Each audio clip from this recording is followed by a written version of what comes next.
नमस्कार दोस्तों, मैं हूं दिलीप यादव और आप देख रहे हैं क्या होते हैं एग्जिट पोल।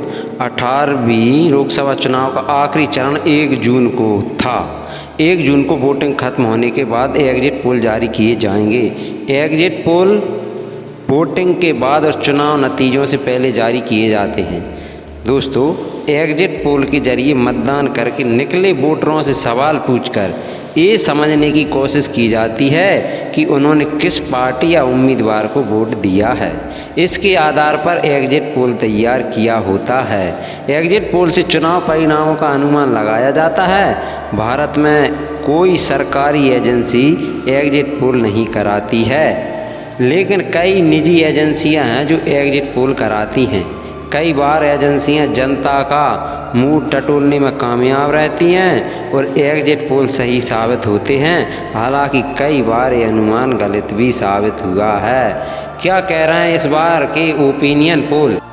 लोकसभा चुनाव के लिए 19 अप्रैल को पहले चरण की होने वाली वोटिंग से ठीक पहले वोटर के सर्वे में बीजेपी की लगातार तीसरी बार सत्ता में वापसी का अनुमान जताया था। सर्वे के मुताबिक प्रधानमंत्री श्री नरेंद्र मोदी के नेतृत्व में राष्ट्रीय जनतांत्रिक गठबंधन एनडीए बड़ी जीत दर्ज कर सकता है।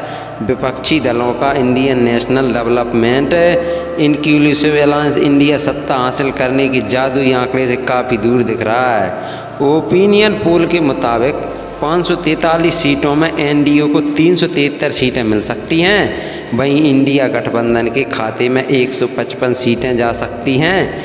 अन्य दलों को 15 सीटें मिल सकती हैं। वोट फीसदी की बात करें तो एनडीए को 47%, इंडिया गठबंधन को 40% और अन्य को 13% वोट मिल सकते हैं।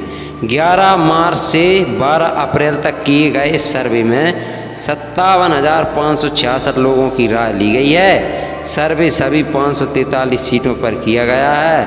सर्वे में मार्जिन ऑफ एरर +-3 के +-5% है।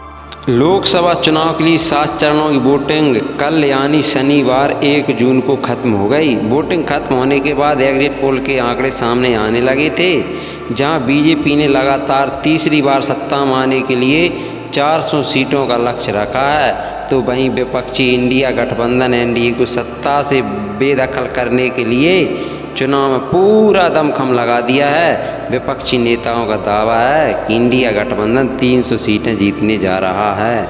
16 मार्च को चुनाव आयोग ने लोकसभा चुनाव के लिए तारीख का ऐलान किया था। लोकसभा चुनाव के लिए 19 अप्रैल से 1 जून तक 7 चरणों में मतदान हुआ। इसके नतीजे 4 मई को आएंगे। नतीजे से पहले तमाम सर्वे एजेंसियां आज एग्जिट पोल जारी करने जा रही हैं। वोटर ने भी देश की सभी 543 लोकसभा सीटों पर सर्वे किया है।